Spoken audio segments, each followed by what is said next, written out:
growing a very big esports heart. And I think the heart is really beating, especially when we meet people like Serhat, when we meet people like Garvey, and they get our energy going because they're two amazingly energetic individuals. Also, with also a lot of knowledge and a lot of insight. We feel that Malta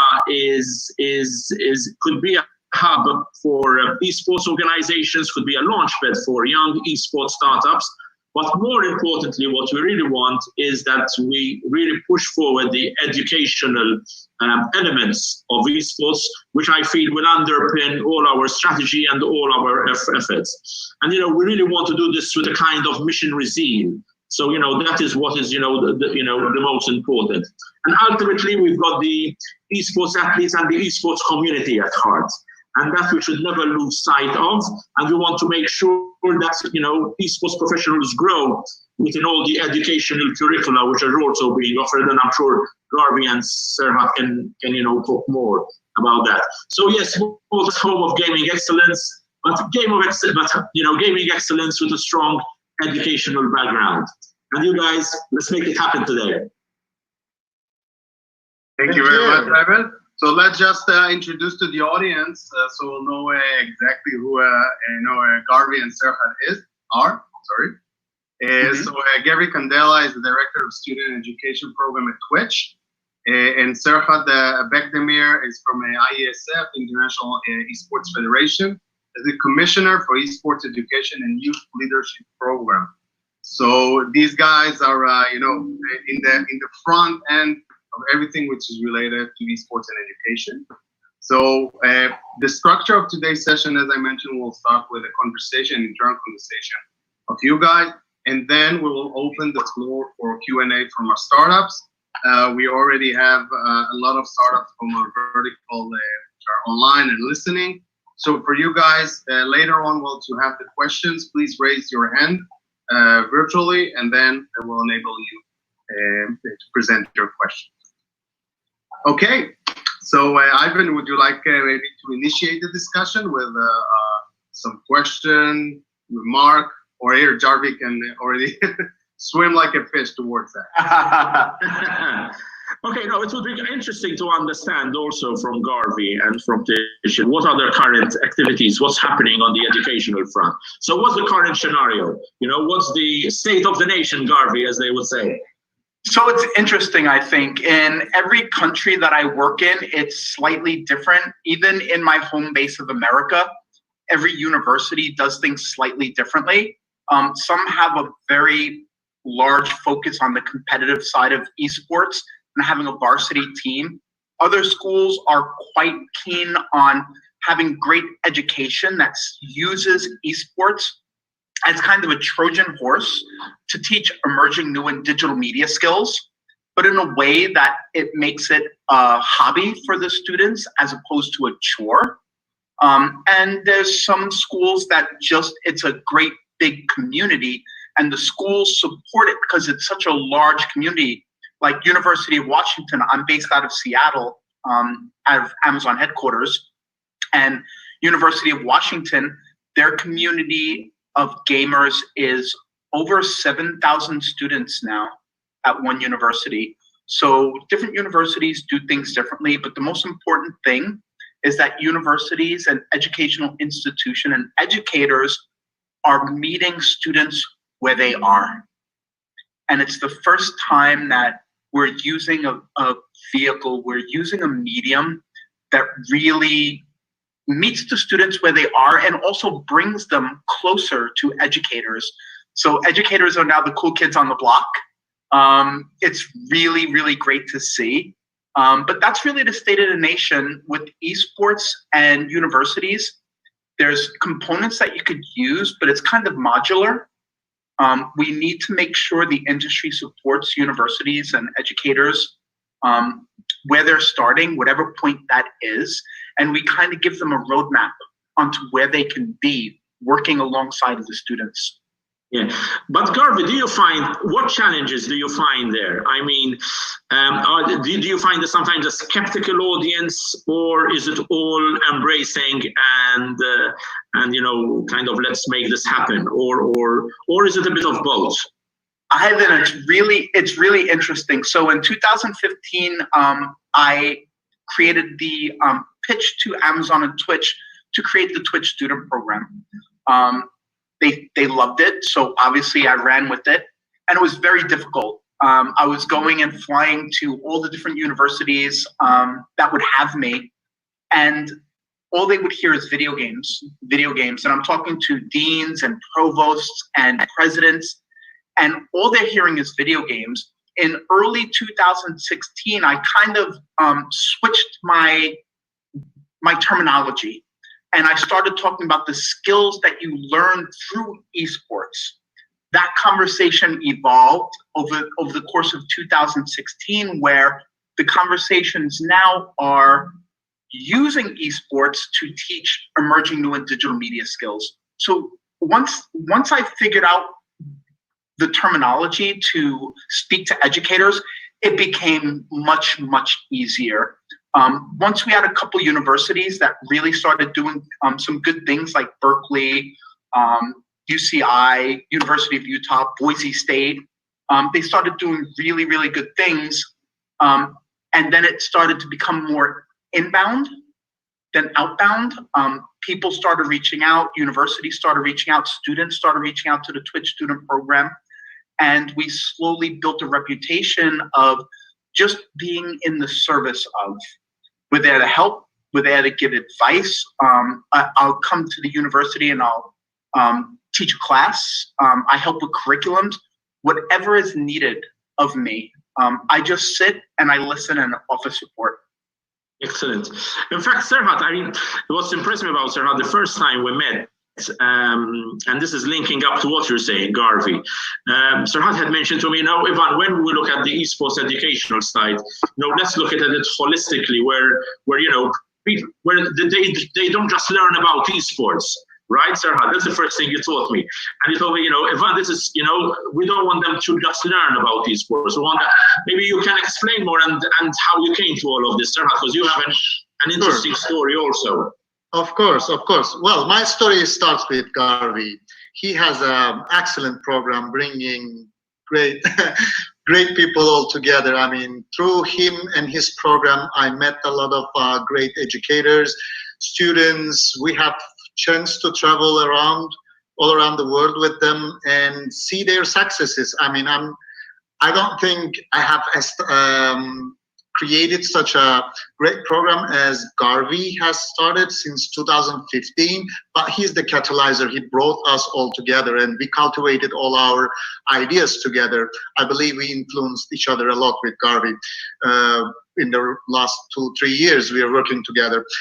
So basically, we are using esports and the students, the young people's interest in games and esports to bring them into a sterile environment within the school where they can practice their passion. But while they are doing that, they can continue their studies and learn something else. I personally sit on the opposing side of that. Esports should be education itself, because kids knows that better than us. When you look at the end of the generation Z, when you look at the early generation Alpha, they know it already. They live it already. We have to catch up with them in order to get their knowledge. But also, we can bring our experience. Like, they always want to do something with esports, but they have never done this before. So practical experience, people like us bringing into table, making those kids to actually learn faster and achieve their goals much, much faster.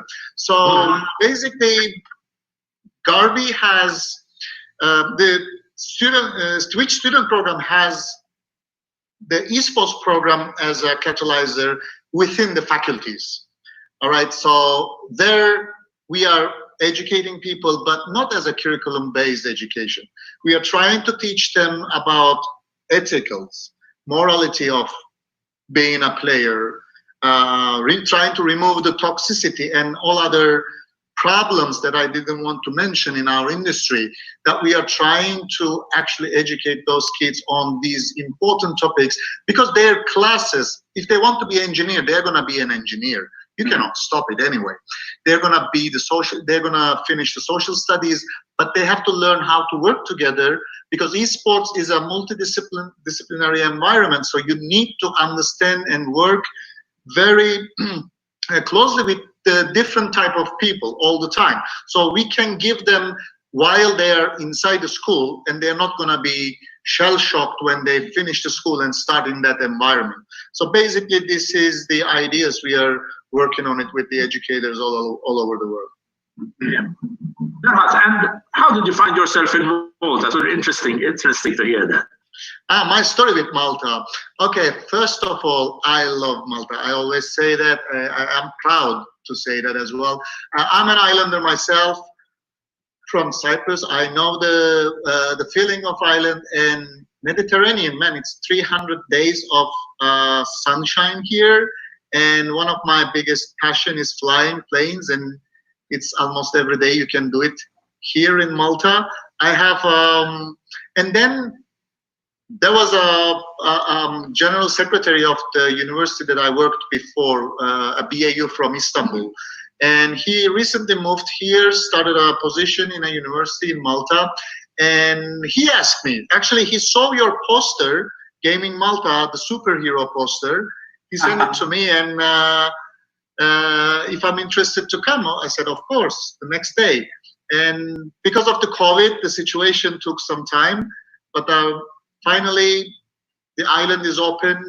We are open to work, and it's been a 1 week only that I moved to Malta and trying to become a valuable member of this community, this great community in Malta. Garvey, so let's turn back onto you. So, I mean, what key learnings can we learn? Because you've traveled the world, you've worked within the colleges, etc. So if we had to ask you, I mean, what key learnings have you learned along the way when it comes to sports and education? I think we're just scratching the surface. That's my key learnings. I think what's leaping out most to me now is that there's a lot of universities that want to use this medium now. This year in America, we have 270 varsity scholarship esports programs, should be on track for 500. So that's around 10% of universities in America in a very short time period. That's really amazing. If you look at the United Kingdom now, there was a dichotomy between student unions and the universities themselves. So esports was a student union activity, and it didn't really have any kind of university involvement, but things are evolving. So England now has its very first varsity scholarship program at Roehampton University, just outside of London. There's Staffordshire University that's inside London, their digital institute. And they have a full esports degree, cybersecurity degrees, all kinds of great things. So I think the evolution now is that administrators are seeing the power that gaming and esports has to create good digital citizens. And they're starting to use it more. And the best part about it all is that, just as Serhat has said, the students know how to get things started much, much better than the universities. So this is kind of like a boon and a curse, because universities are struggling now to find subject matter experts that are qualified in a university structure to be able to teach courses using video games and esports. So I think that's a big problem that's coming down the pipeline, is that the certifications or whatever you might need to be a university professor needs to be a little bit more lenient to get some subject matter experts that really know this industry.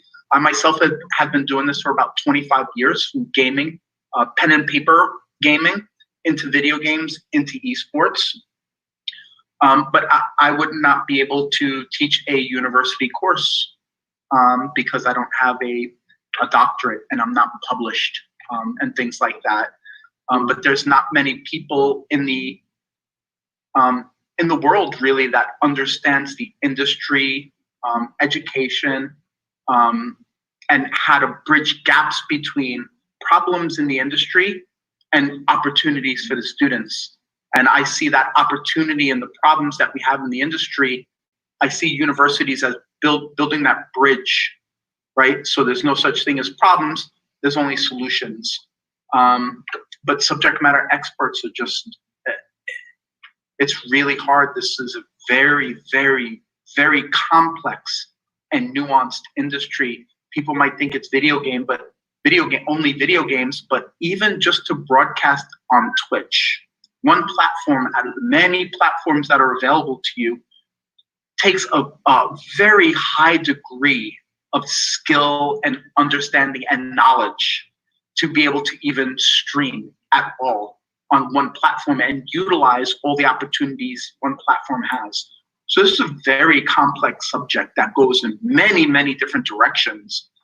So I think that's the key takeaway in 5 years now, is that we need more subject matter experts that can teach young people to create more empowered, confident young professionals to come out and, again, solve those problems, the known unknown, maybe even identify the unknown unknowns that we have in this industry, of which there are.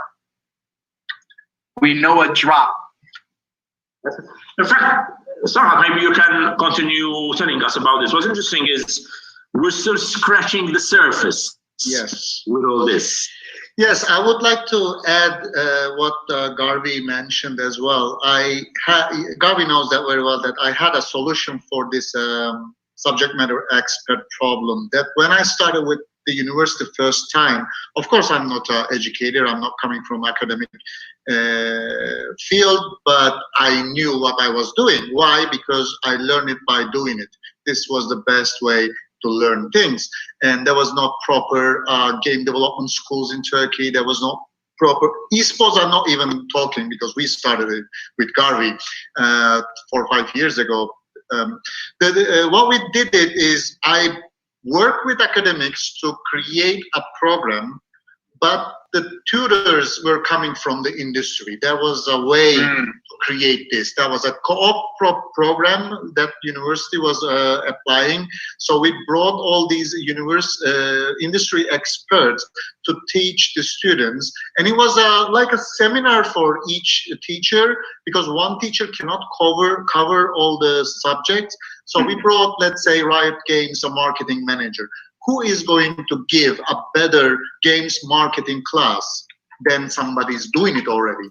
And the publishing and the esports, all these different topics. So we could give a generalized esports 101 3-credit class. And that was for the first time in the higher authority that approved a class.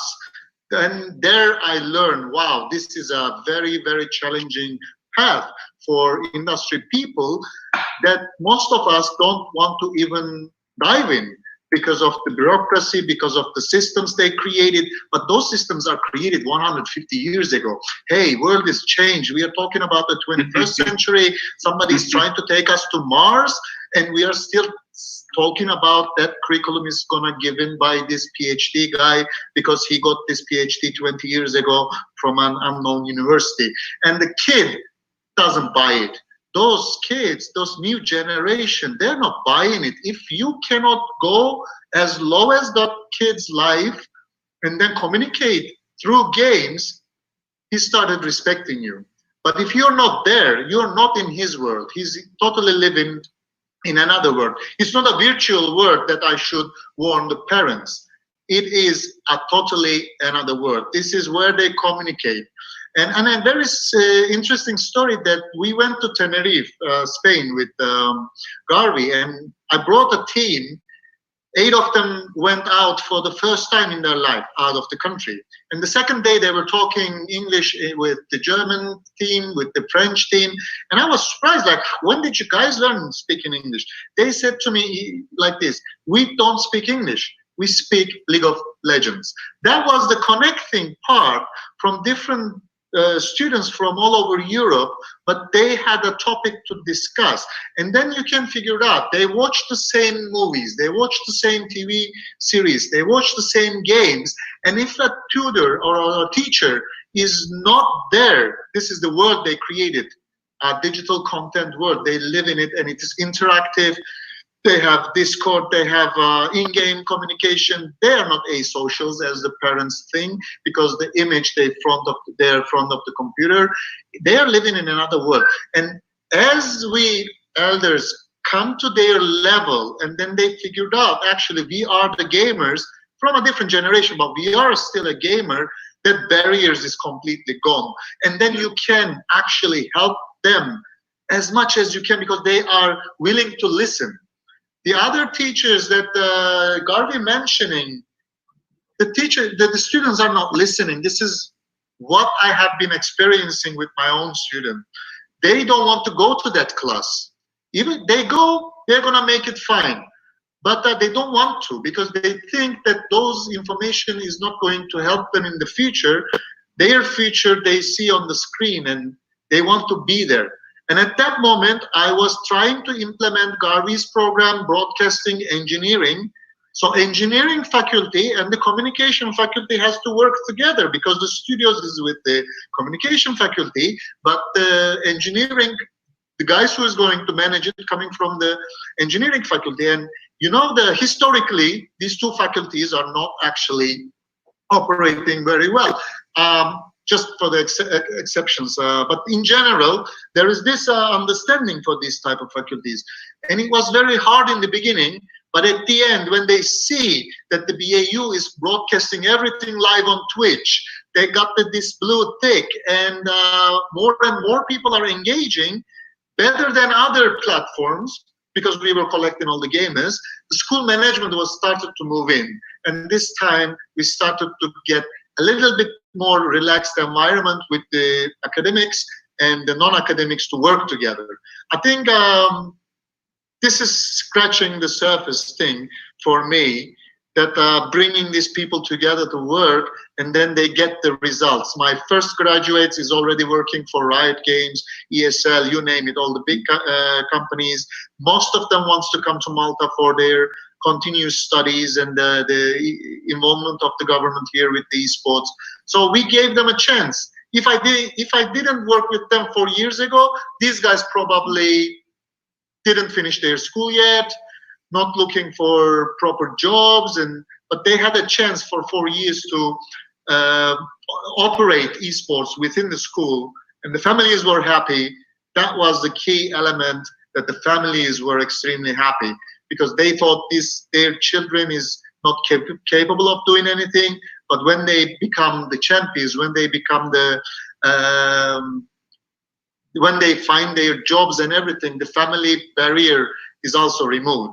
So my work mostly dealing with the elder generation to understand what we are doing with the young generation. Yeah. Actually, thank you for that, Serhat. Really good. I think the conversation is becoming very and more engaging. Garvey, so if one had to look ahead, one had to ask you, what will success look like in a couple of years? What should we be looking at? What I'd really like to see is every country in the world having a program like this. The ultimate level of success to me is, I'll use the UK as an example. The UK, while there are the trappings of an esports and gaming industry, I don't think it's really established.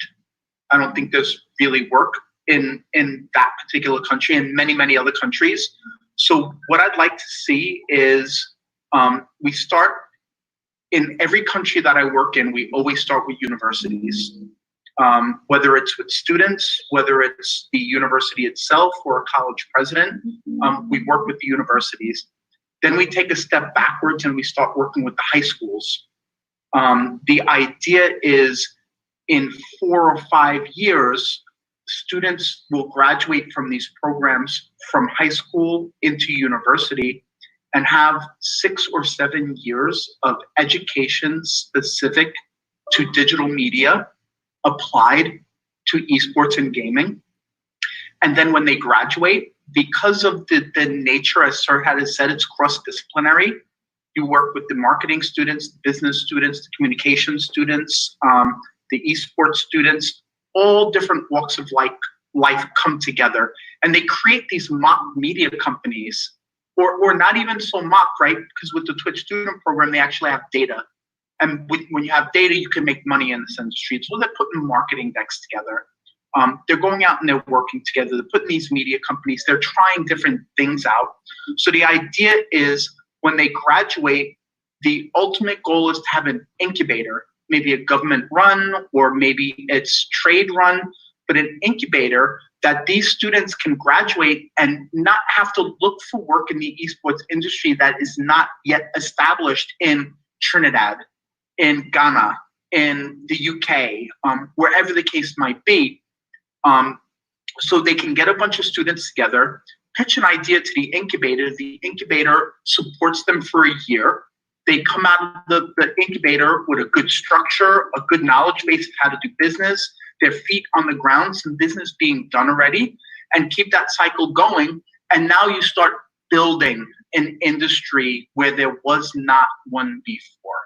So that to me is the ultimate level of success, is gaming and esports and influencer content-driven economy brought into every single country in the world.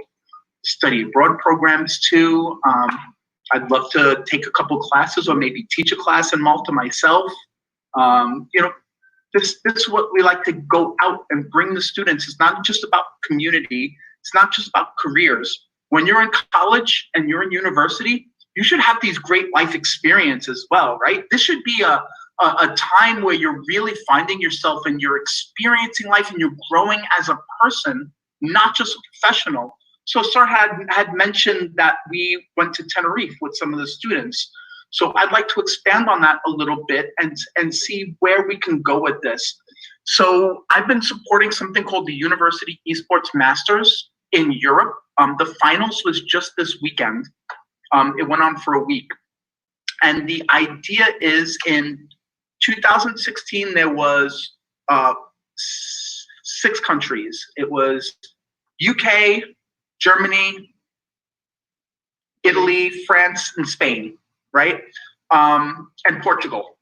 So I supported each country for a 1-year tournament structure.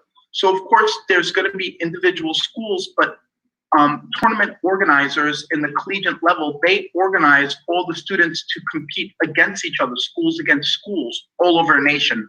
So I support each country for a year-long tournament structure.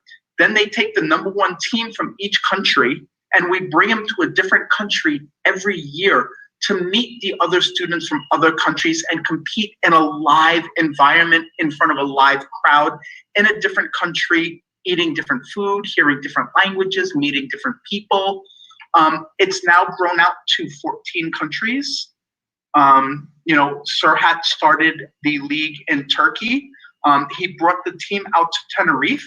And I'm gonna diverge a little bit and talk about another power of gaming and esports. So Portugal had won, the Portuguese university team had won every single year prior to Tenerife. Serhat comes with this great crew, administrators, students. Serhat, if I'm not mistaken, there was one parent there? No, we had a social media guys. The social media, all right. So a big crew from one female. She was one of our club. She was dealing with the accounts and. Yeah. So they came and they actually won the tournament. But when they won the tournament, I saw they were crying. So I ran up to them because I thought somebody might have said something stupid. When you get heated in competition, whether it's football, whether it's rugby, it doesn't matter. Your blood gets moving, you get charged, and you get a little aggressive, right? So I thought there might have been a problem. So I ran over, I'm like, what happened? Did somebody say something? Blah, blah, blah, blah, blah.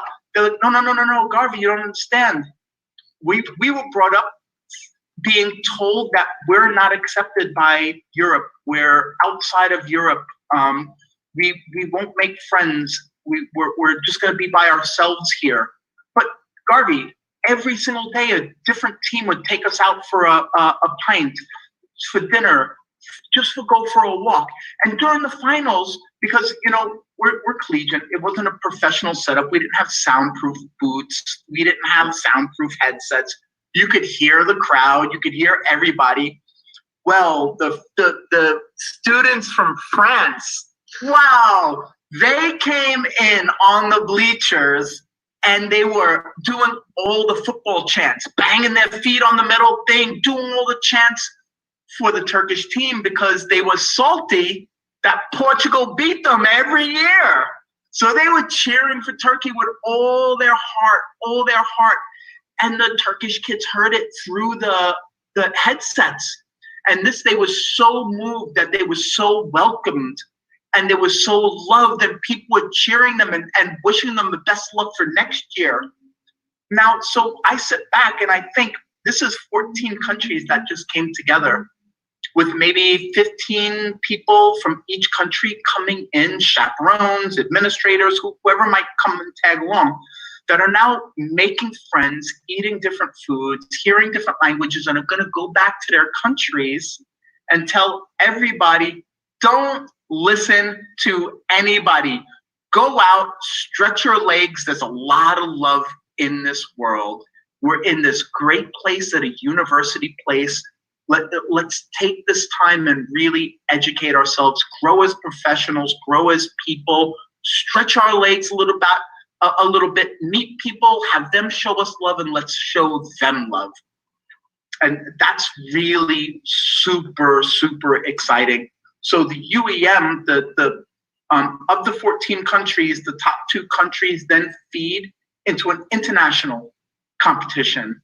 So these kids are having really, really great experiences that are teaching them the power of a global economy as it relates to making friends, adventuring, and having respect for people, not based on the color of their skin, not based on if they say God, Yahweh, Allah, not on what gender that they identify as, these social constructs. They're looking at people for 2 things: their inputs and outputs, and are they a good person? That's it. And Garvey, that team, Turkish team, 3 players, the next year become professionals and they played on the top level teams in Turkey. So that was the path that you created for these guys. That most probably, if they're not in our programs, they will be one of the unknowns, as you said. So we were able to find them and foster them and then bring into their dreams.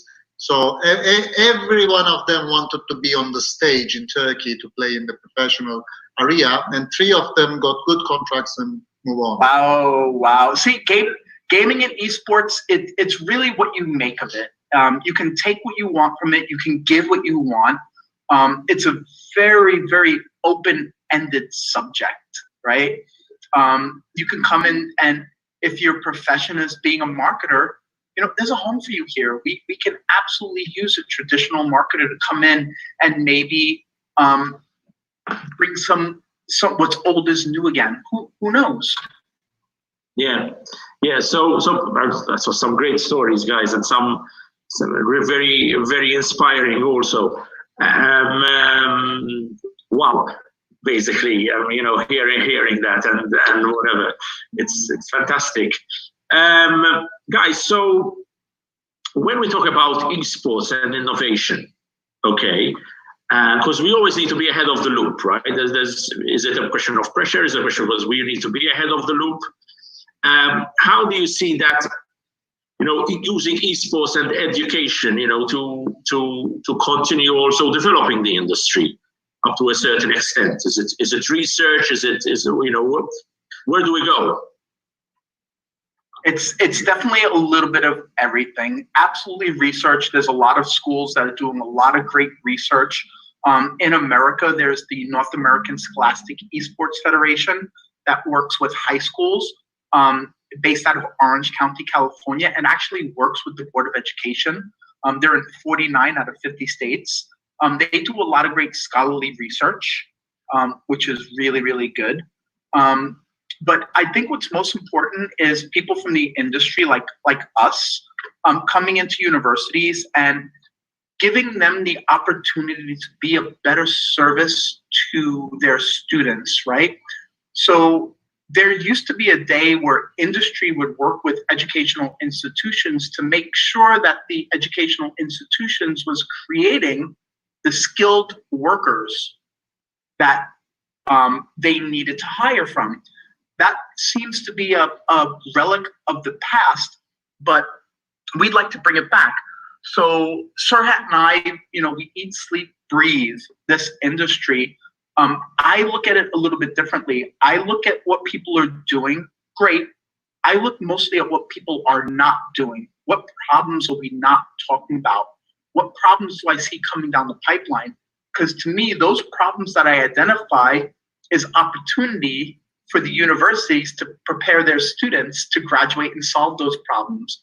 So an example of that I've identified that I really, really need is universities to look at the communications department and look at classes that do media training and brand safety for a live, no delay medium, right? So I've noticed that non-endemic companies, the Ford Motor companies, the T-Mobiles, the Vodafones, they were slow to get into esports, but now they're here. But taking a step backwards, how do we get them involved in the student space?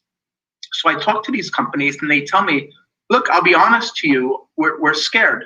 We have a 19 or 20-year-old person in a live, no delay medium. We don't know what's going to come out of a student's mouth. We don't know what's going to come across the screen while they're representing our company. That's a problem, right? There's money on the table for students to be able to stream on Twitch, get a good education, and earn some money being a micro, it's called a micro influencer, the smaller broadcasters. But they're very, very in demand. So now what if we had a university that can go to their university athletic department sponsor and say, oh, we've got 10 students that graduate, that are taking these classes, but they're already accredited in media training and brand safety. You can work with them, they're safe. So you slowly expand that comfort zone and have more companies work with students that have this kind of accreditation. Media training, just to stop saying, instead take a breath. Think and then speak. That's just part of being a professional public speaker, a professional influencer. Most importantly, brand safety isn't just if you have the brand on your desk, you're saying, oh, I really like this brand, it is really good, and you don't curse. That's not brand safety. Brand safety is also taking the time to understand the vision behind that company, working with a student broadcaster in esports and gaming. Why is this important to you, Coca-Cola? Why is this important to you, Vodafone? I need to understand because I want to share the love that you have for me and us to my community. So what is that vision that you have? Why are you doing this? And that's part of brand safety as well. Understanding, be on the same page, understanding what your values are, and being able to express it in a good, clean fashion because you're media trained. That's it. Serhat, your take on this? Yeah, on top of what Garvey explained, Garvey works very closely with the communication, all this media, and meanwhile, we create studios inside the schools, right? And this facility actually bringing people together. It's an attraction center. And yes, everybody wants to be on the camera today because, as Garvey said, it's money on the table, right? Twitch is sharing love, and as long as you do good, there is a big opportunity you can get. So it's democratizing the whole ecosystem for us, the whole university ecosystem, whole student ecosystem. But meanwhile, we have monitored the students that they come to work with these studios. There is a lot of electronics, there is a lot of software going on, and similar thinking students started to create groups. And one of my groups now created their own mobile game development company within the school. So it's also bringing all the people to an attraction center, and then the sweet competition amongst them is returning into production. And that production has a value onto each student program, has a value on, let's say, the next hype sports innovation. We are looking for these type of young guys to come together and build something together. I don't think that these superstar innovators, they're not fostering inside the school, right? When you look at the top ones today, they're coming from somewhere else. But still, you need a starting point, and the school facility is giving you that. If there is a studio, definitely there is a student. It's no-brainer for us. Serhat, your studio in BAU it was like a 2,000-year-old cave fortress or something like that. Holy cow, it was so amazing. Yeah, thank you. That was interesting. But hopefully we're gonna do better in Malta. Malta, you're gonna drive nuts here. Everything is 2,000 years old here. First of all, yeah, the Garvey and we are history buffs, and we didn't study history, but we just love history and the place. I actually have a major. That was one of my majors. Sorry. Yeah. History, political science, and philosophy. Nothing to do with anything that I'm doing now, but I went to college when I was a little bit older. So I just went purely for personal growth because I kind of knew what I was about in the business world at that time. Excellent. We have, first of all, I want to say hello to Borja. Hi, Borja. Hello, Borja. Hello, everyone. Hi, Serhat, Ivan, Garvey. How are you doing? A lot of interesting things have been happening in your life right now. Yeah, definitely. But also interesting things listening here. So really good. I think it's good. We have a question from Christian, right? Christian, do you want me to relay that question, Borja, or do you want to get Christian online? Look, whatever's easier. We have Zika in the background. If you can connect quickly, Christian, that would be great. It's a very interesting question. Yeah. Hi, Christian. Christian, go ahead. Hi. Yeah, thanks for this panel.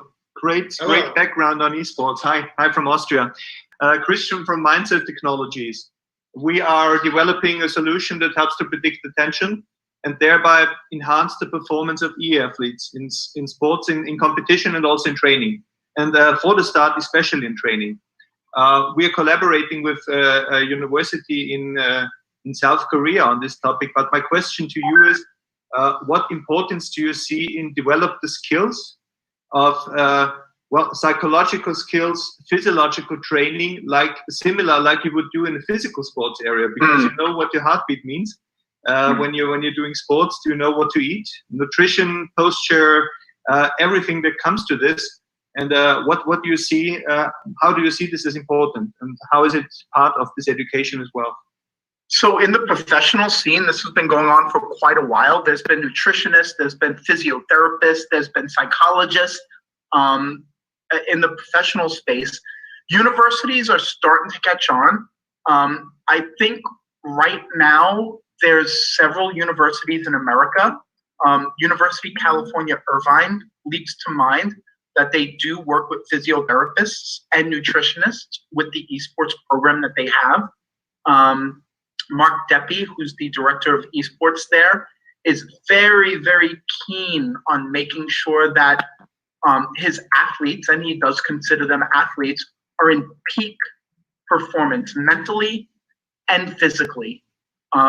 So yeah, I think there's a strong focus in the professional space. Absolutely. Every single team has a physiotherapist, a nutritionist, things like that, and a psychologist. Universities, I think really it matters if there's like a physiotherapy department, right? Not every university has access to departments like that, but the ones that do, absolutely apply them to esports. So, in fact, Christian, it was interesting that you mentioned all this because, we were talking about innovation and, it was interesting to hear, what you're up to, basically. Maybe you can tell us more about it and then we'll involve Serhat and Garvey also in all this. Sure. I mean, I have a background in physical sports. Actually, I like to play, but I have a background in physical sports, and I always liked the idea of having a pulse meter. And I was one of the first persons, I guess, in my, at least amongst my friends in cycling, who had the first Polar, something like 25 years ago. And I really loved it because I had finally an information on my pulse and on the training and on the effort I have to make and all this. Combined with the speed, and I'm not the typical key figures guy, but I like it. And I thought, actually, coming from neuroscience, that the main competence of esports is to be lightning fast. But being lightning fast all the time is almost impossible. You need to know when the right time for you is to strike, and that means you need to know where you stand, and that means you have to have a feedback to know where you stand. And that's actually where we thought it would be a cool idea to have something like a camera measuring your eyes, in our case, also your reaction time, and giving a feedback via something like a traffic light system where you say, okay, everything green for you, you'll stay focused and attentive for the next couple of minutes, or it's already yellow, you are in the press of cognitive load because the game is demanding, your reaction time is slowing, you can keep your eyes open and all this. And I see this as something that's crucial for getting to the next level of real athletics, actually, to know yourself better. Yeah. So enhancing your performance. I mean, this is all part of the education element. Serhat, because I know the interview, but we have a question from Victor. Can we get Victor on the line also here? Victor Texura, if I'm pronouncing it correctly. Okay, while we are waiting for Victor, Christian, I would love to have a discussion with you and look at the results. I mean, the physiotherapist is a necessity today, psychologist is a necessity today for professional teams, but I never see a working model of how neural data improve the players' abilities. I'm really intrigued with that, and I really would love to have a chat with you about it. Super. We should do this, definitely. And I can tell you one thing, it's definitely not easy. But it's a perfect playground in esports. Okay. Hello, Victor. Let's connect. Hello, everybody. Good evening from Sydney, Australia, and thank you for your chat. Hello. So I'm the co-founder of Upstart Select, and we're a platform that's really breaking the barriers between investors and indie game developers. And obviously for us, the big thing is the community, and universities are really our first port of call. Australia is really lucky in that sense that we have very good universities for video game development, and we've been really able to tap into those things. My question is around kind of the commercialization aspects of the esports and the crossover between the commercial side and the educational side within the university context. Obviously in Australia, they've been doing this for quite a while. I mean, I'm not sure if anybody's seen the news, but in the coronavirus testing, University of Queensland is leading a coronavirus program, but it already has a commercial aspect already built into it. And it's been something they've been doing here. And my question is around what kind of commercialization aspects are being used at other universities around the world within the purview of esports? Naming rights for the arenas that are going on. That's a pretty big part of it. But there's really different models for different universities. There's no one size fits all. So in Australia, I'm working with RMIT, Queensland University of Technology as well. They have actually a varsity scholarship program, great people. There's some universities that don't think about monetizing it because they see the recruitment that an esports program brings. So an example of that is when you want to think about, commercialization, which is just bottom line ROI, right? If you look at an educational institution as a business entity, there's three main KPIs that it's the 20% that give the 80% of the returns for the university. And that's recruiting, life experience surveys, and post-graduation employment numbers. So I was very cognizant of that in 2015. I built the program on 3 pillars, which was inclusivity, diversity through collaboration. And then we have the first flow, which is what we call the 3 C's, which is community, competition, and career. And we map those out so we can work with universities and have them understand what the full benefit is, not only to the student, but to the educational institution. So if you look at recruiting, a good example is University of California, Irvine. And I'll say that a lot because I'm on 2 of their boards there, and they've allowed me to share some information. They were in 2015, I believe, like number 8 or number 9 school that was applied to by California residents, to last year being number 1. That's over the schools like Berkeley, USC, UCLA, the big dog American institutions that the world knows, everybody in the world knows about. No. Young people are picking UCI before any other university, right? So we don't have any surveys that actually ask, well, why was this switch from applying to USC to UCI? But you can extrapolate that the program was launched in very early 2016, and it's evolved. They have some of the best teams. They have 100% graduation rate, so you can tell that UCI isn't focused on the competition side. Yes, they are competitive, but it's a good, solid, rounded education as well that they get.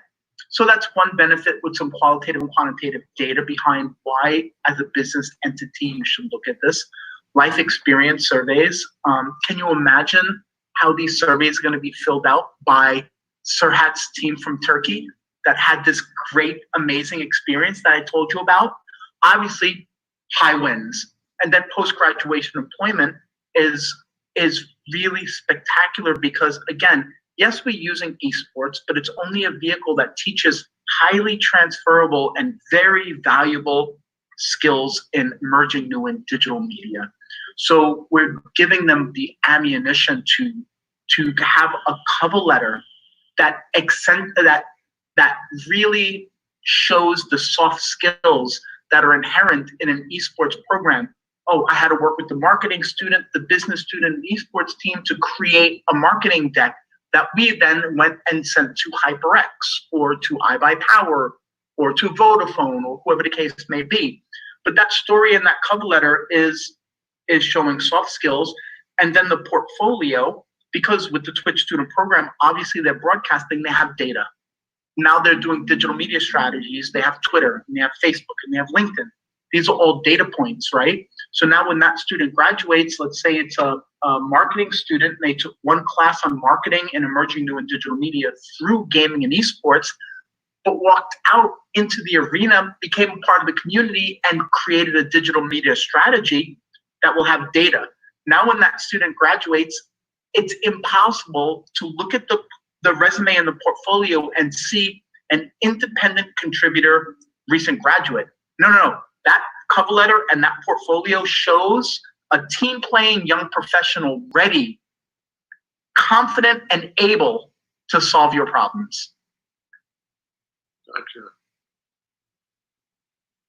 That was a long-winded answer to commercialization, but you can kind of see it's with universities, it's a very complex picture on what they perceive as value for a university. Absolutely. I would like to add something, Garvey, that maybe Victor is interesting with more solid answer. That first of all, every university already has curriculums for sports management related with sports program and such. So you can create easily a certification program that supports current program, but can be sold separately for non-students as well. This is one monetization model for esports. You don't have to create a full esports program, but create supportive certification programs that the university can attract more students. And we mostly use esports and the young people interest into it as also as a marketing tool.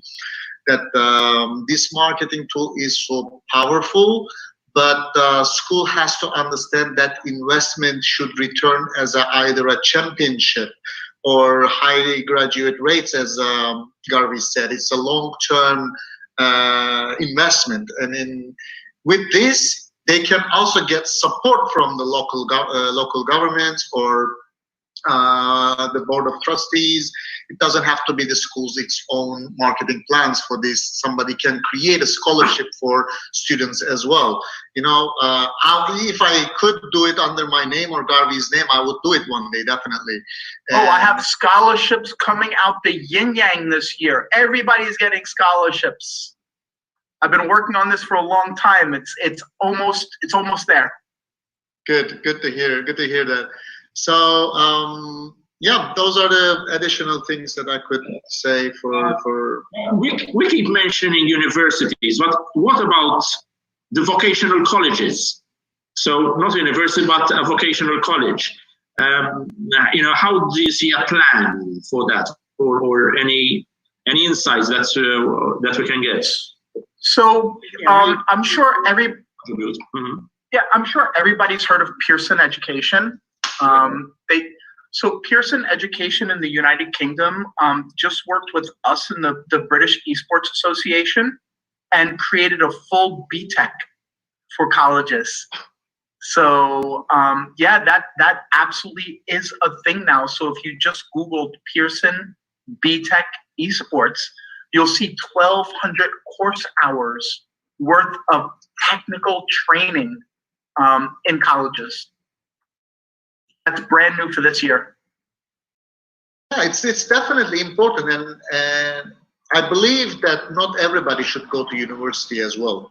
That who you can train yourself to work in esports today without any certification, right? Your passion is bringing you there. The young generation follow it and learn it through the internet, everything. So when I was in Turkey, it was not very likable for families to send their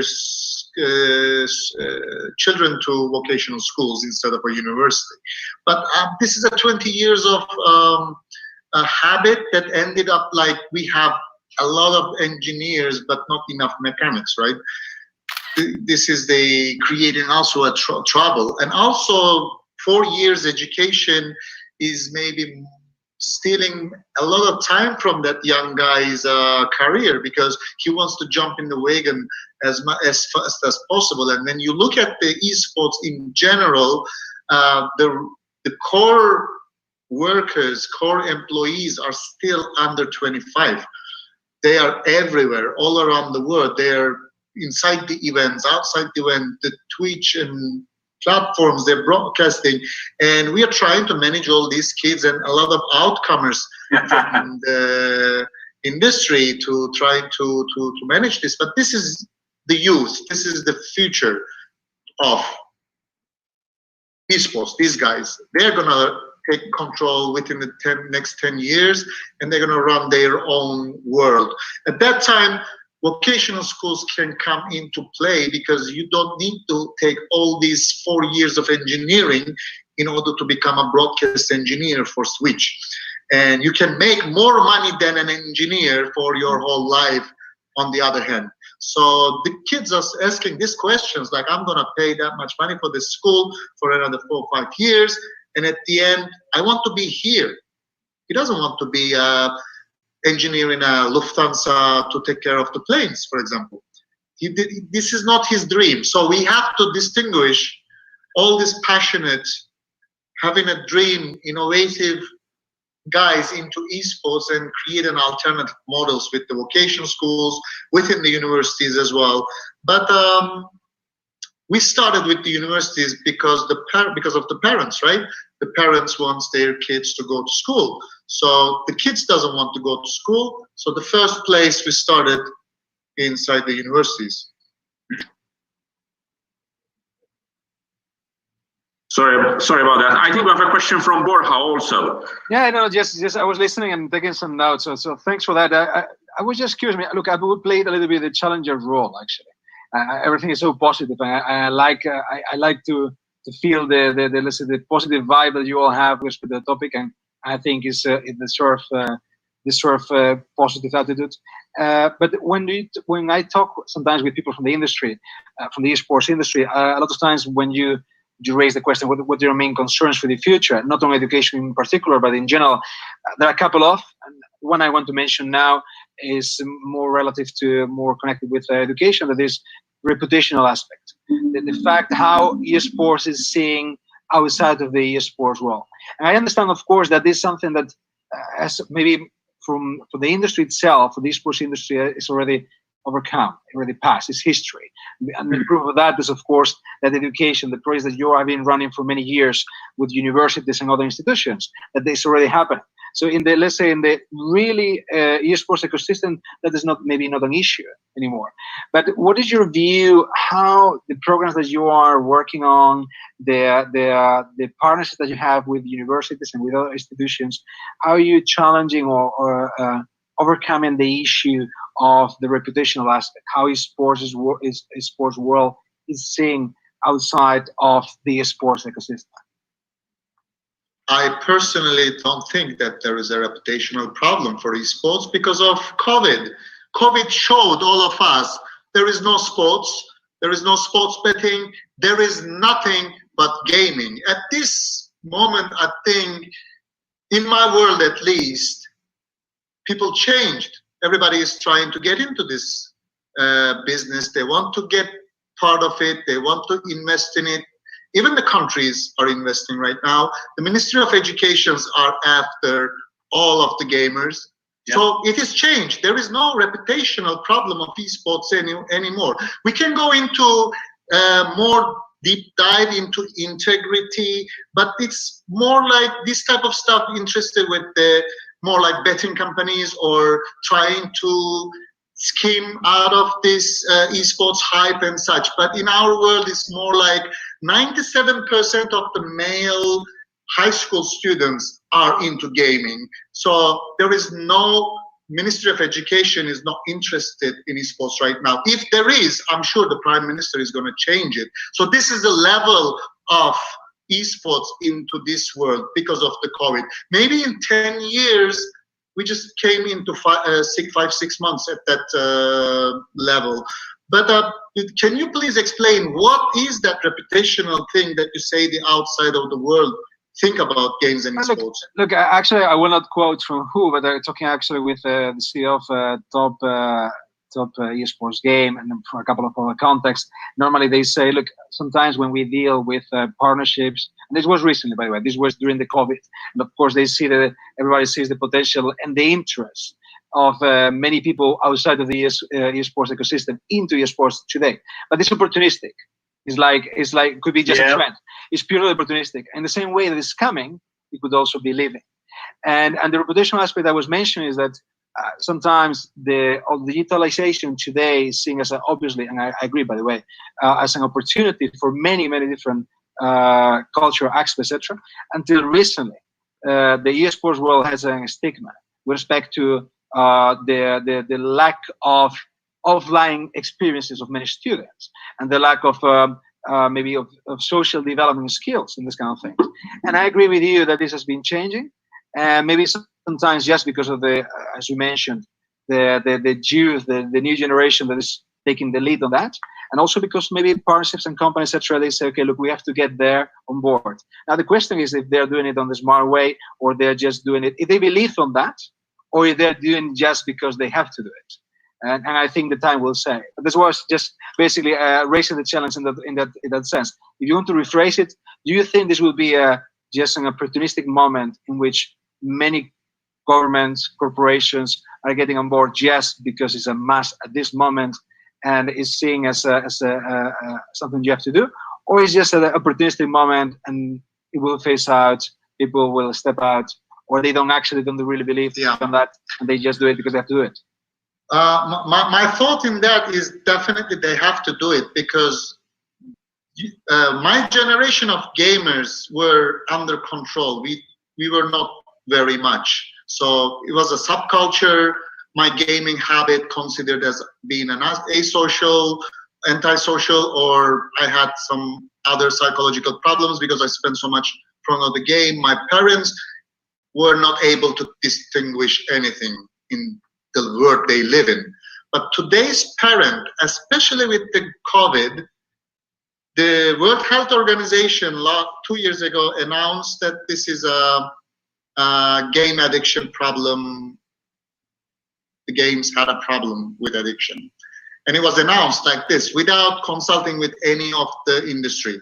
So the outsider's reputation problem comes there. The World Health Organization announced this. The first week of COVID, the World Health Organization announced that the games are good for your psychological problems during the COVID quarantine. So they were encouraging people to play games. So these outsiders you mentioned, they have to do it. There is an opportunist people, yes, for the business-wise, but if you don't get on this wagon as a Ministry of Education, you are not able to teach these guys anymore. I'm talking about the 5 to 10 years. The kids are born into mobile phones, tablets, and they learn how to learn. This maybe could be very dangerous with many countries' education system. But these kids can learn coding, can learn creating animations, can create video games in a very early age. And I hope they're going to invent something to change the whole world or create the space technologies and such when they grow up into university environment. So we are bringing back all these kids to a sterile environment within the school so they can work with the people like themselves and then create something. And at that moment, I'm happy with the opportunists coming from outside the world and investing these young kids so they can actually get into business, get the experience, and then find another unicorn company. And recently we are hearing a lot of unicorns coming from the games industry as well. That's right. Thank you for that. I think we're also conscious of time, right, Borja? Yeah, no, I mean, look, I want to just give the chance if Garvey wants to mention something about this topic, or so I'm a little opinionated on this. Again, I'm a gamer. I'm one of them. They're one of me.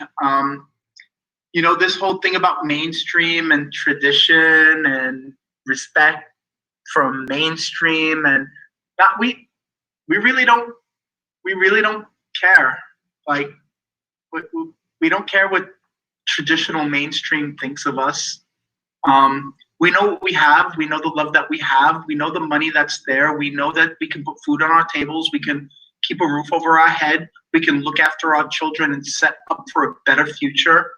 We're thinking, especially the younger you see, especially in university, you see this idea of compassionate capitalism and social entrepreneurship, which is totally outside the mental capacity of traditional capitalism.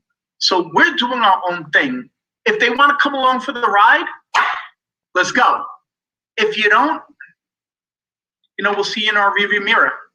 So that's my opinion of reputation and trying to fit in, of trying to put a square peg through a round hole. We're gamers. We'll do it if we have to. We'd rather not. In the university space, though, I had mentioned earlier that the biggest inflection point that I had reached was early 2016 when I stopped starting the conversation with esports and gaming, but ending it. So I would talk about emerging new and digital media skills that are highly transferable, highly valuable, that you learn through the medium of video games, right? So I just switched the conversation on its head. It's the same concept, but let's talk about the transferable and valuable skills. Can you imagine this student that graduates with a marketing degree, but was part of the esports program, went out and didn't want to work in esports, right? Just wanted to enjoy it from the outside, because once you start working in the esports and gaming industry, you don't get to game as much as you might like, right? So imagine if the student went and sent an email to Honeywell. Honeywell is a Fortune 500 company, huge. Nobody knows what they do, especially university students. Absolutely no clue, because they've got no digital media strategy. So that's an opportunity for a student in the esports program that can send an email to Honeywell with this great cover letter that shows the soft skills. I worked with this department, I worked with that department, we created this together, we created that together. And then the portfolio that actually shows this digital media strategy that was applied with their inputs and outputs, their contributions and results in a qualitative and quantitative kind of way. And that student sends the email to Honeywell with a copy of a normal job listing from Honeywell. So you feed the tiger, it's within the Honeywell structure. That's very important, right? We teach that in esports as well, right? Break the rules, never break the law, right? So just take out the subject matter of a Honeywell job posting and fill in your own for a digital media strategist. And you send that into Honeywell and say, have you considered, nobody knows who Honeywell is. I only know about it because my grandfather mentioned in the conversation the other day that it's based in Atlanta, Georgia. I'm in Atlanta, Georgia, and I've never heard of you. What's going on? I think you have a problem and you don't have a digital media presence. Here's the job that I think you might want to post up that will help you because of A, B, C, 1, 2, 3. And here's my submission of my application because I think I can do it for you. Yeah, actually, that's a good point. I know we have to wrap up, but there's Greg Burton from Esports would like to pose a question. Greg, can we get him online also?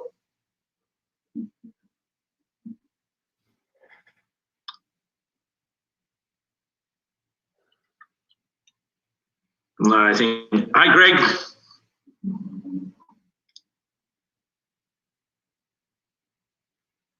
Hi, Greg. Hello, everybody. There he goes. This is a great conversation. I love it. Esports is a social network built around sports and esports, helping athletes go from beginner to elite to professional. And it started off as a regular sports thing, but I have 3 boys, and they've been playing games from the time they were like 3 or 4, and that includes me as well. I've been playing COD for about 12 years or something like that, and they're Nation. Right. Yeah, exactly. And they're playing Fortnite and everything else. So it's all great, and I love this stuff. So being able to incorporate the esports world into the sports world made a lot of sense, and it's great for everybody as far as I'm concerned. But Garvey was really interesting talking about how you're seeding these universities, and I'm curious as to when you step into a university, how much does that cost to seed the university, or do they have their own money that they come out from endowments or something to start the teams, or does it go right into the sports program? It's interesting. Again, there's no one size fits all. Like the very first esports arena in the university was University of California, Irvine in 2016. And they had a title sponsor with a local computer company. So obviously the cost was a little bit less, but it's not so much the cost that we look at. What we first do is we're trying to teach the students good business. So what we do is we kind of trick the university into seeing the benefit of creating an arena. So what they do is square foot or square meter cost analysis in a student center where they have the pool tables. And they say, okay, we have 4 pool tables that take up this many square meters. This much foot traffic comes through and it's earning about this much per hour. But we're paying these 3 people to run the facility, so it's actually operating at a loss. But we can fit 60 computers in the same place. And when we're not doing professional practice and we're not doing university activities, they charge $2.50 an hour for students to come in and play games on the best internet in the country on the highest quality PCs with access to every game that they don't have to buy now. So these universities are finding ways to better utilize space where and most of these esports programs, like UCI, needs to be cost neutral for the esports program. The arena broke even the very first year it was created. So you can be creative, and there's no one size fits all. Yeah, I can give more solid answer because this is my line of work.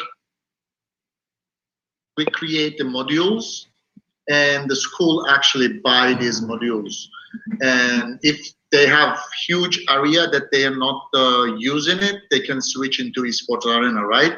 But some universities in the United States are making a real arena, a professional one, like they did in Orlando with the Full Sail, cost of $4.5 million. So it depends on what you're gonna do with the facility you have. You can have a studio, a real studio that you can professionally run and then break even in very short time, or you just create a student affair recreational area, just make sure your students are having good time. So there is no one size fit all, but the modules can be created based on the request from the school.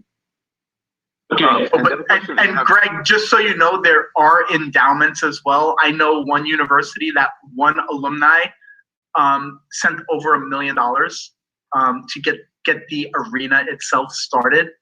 Yeah, that's cool. That's amazing. Great, thanks, guys. Thank you, Greg.